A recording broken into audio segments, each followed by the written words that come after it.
Hey everybody, my name's Cody King. This is my channel, Cody King's World, and today I'm going to show you how I naturally fertilize my pepper plants.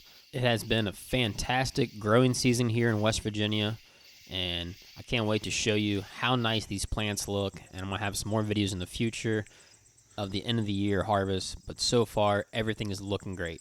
Let's get into it.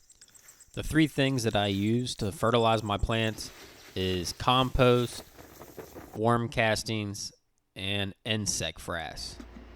Those of you that follow my channel know I have my own worm farm that I started in the loft of my house, and I think I'm up to 30 buckets right now. And basically, I take the buckets that the worms have broken down all the compost and food, and then I will throw that onto a homemade sifter that I made myself, and all the worm poop will fall down through the 3/32 inch screen, and then I can take the poop from there and then I can throw it onto my plants. But today I decided to get the poop and then mix it in with the insect frass, which is just the poop from my mealworms. So it's the first time I actually decided to use the insect frass, and I mean, it's been 2 weeks since I've done this now. The peppers are looking great. I'm starting to get my first peppers off the plant. Let me show you what they look like now.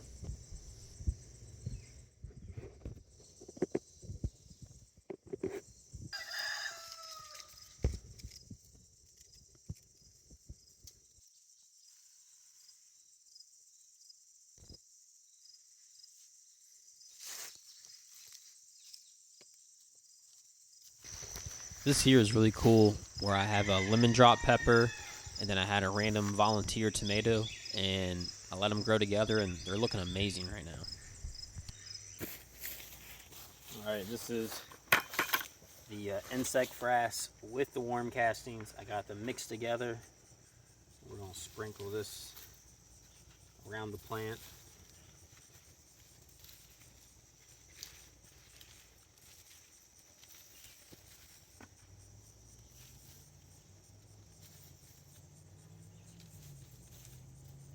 The ratio was it was 4 cups of insect frass, and it was like 3 gallons of casting.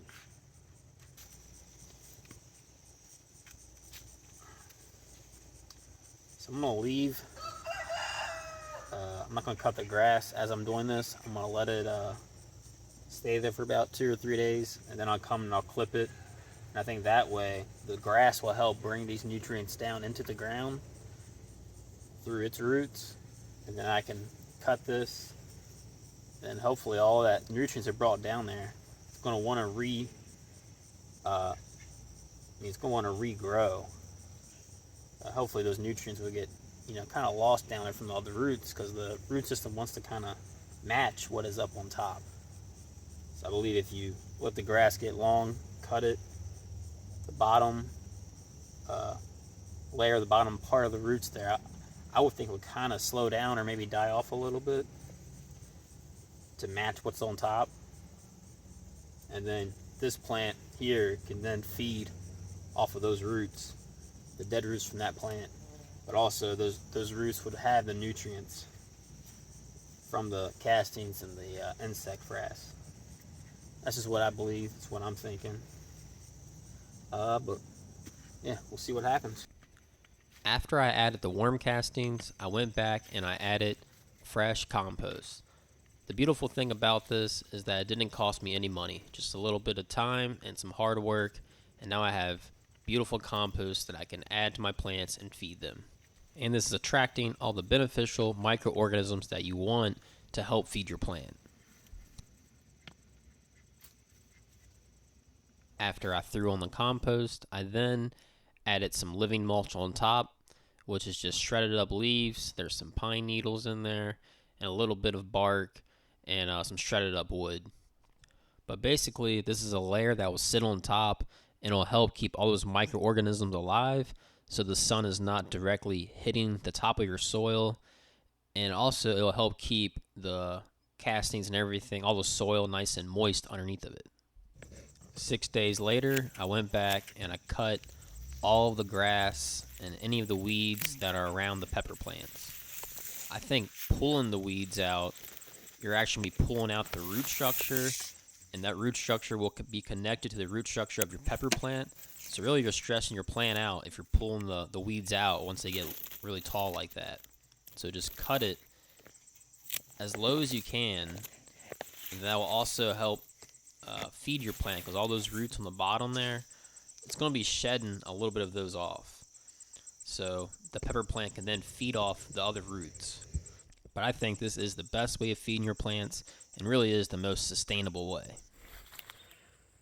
This is what the garden looks like now. It is July 26, 2025, and everything is looking really, really good. Let's take a close look at these pepper plants. This one right here is the Ozark Giant. Looking pretty good. Over here's the California Wonder.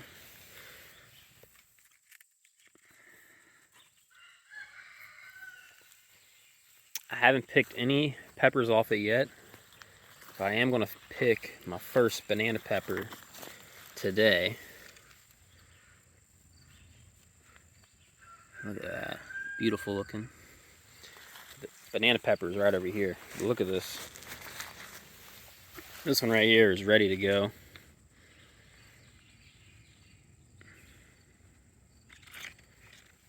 But you get, there's quite a few there.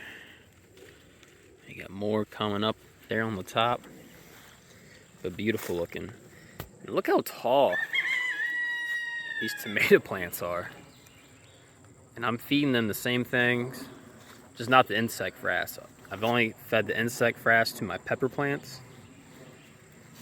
But the tomato plants, I've gotten all the compost and worm castings and living mulch on top. Down there, I don't know if it's just the heat, but the leaves are just really shriveled up there. But I mean, the one next to it looks beautiful. But they are two different types. That's a German pink, and this one is called a Comstock. Back to the peppers though. This one here was not looking too great, but it's you know, it's doubled in size in the last month, that's for sure. And here's the lemon drop with the tomato plant. We got any peppers on it yet? Let's see. I'm not seeing any peppers yet. I'm not really seeing any. Well, there's some tomatoes right there in the center. Right down there. And then this one here is the Scotch bonnet. But look at the leaves on that thing. They're just huge. But the sad thing was, this one here started off, it was looking the best out of every single plant I had. And I came out here and something got into the garden, I guess, and it ate up this plant. The one there in the 45-gallon fabric pot. And then this one here, actually this one here nothing happened to that. It just didn't get as big as I thought it was going to get. From having, all this big raised bed here. But anyways, there are some jalapenos on here starting off. I'm excited for that. And these are the grassroots living soil pots, which has plastic like the top like 10 inches or so, and then there's no plastic down here, so all the water will come out here, and this will help keep your soil moist.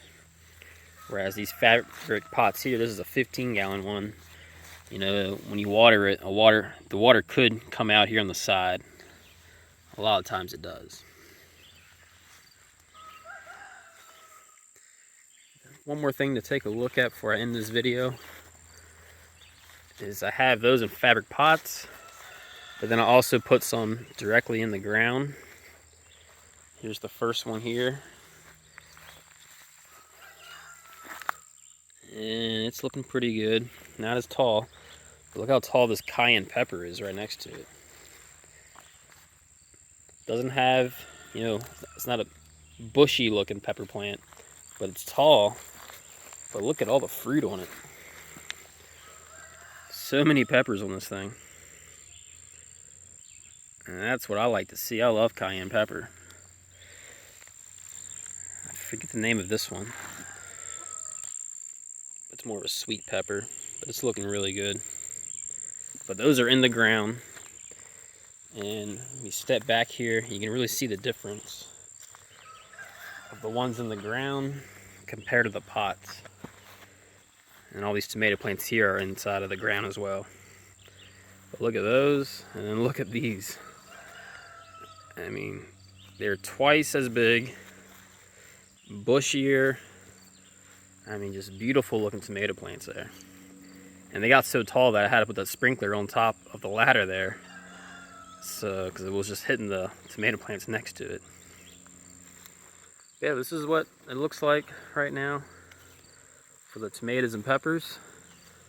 Subscribe to my channel. I'm going to do another video here soon and try to take a look at the whole entire garden. We got corn coming along. We've already canned some green beans. We have more coming along. We got cucumbers, ground cherries, and we have watermelon, carrots, beets, onions, all kinds of stuff over here. Aronia berries, which are just beautiful looking, really, really good berry, super healthy for you. Raspberry plants, peaches, apples. It is all coming together. And you got asparagus right here. There's a lot of asparagus inside this little section. This is the third year, I think, for it. But it is time to actually, I should probably cut this up, harvest some of it, and let it regrow again. But thanks for tuning in. Subscribe to my channel and follow along if you like what you see. And thank you for watching. Have a great day.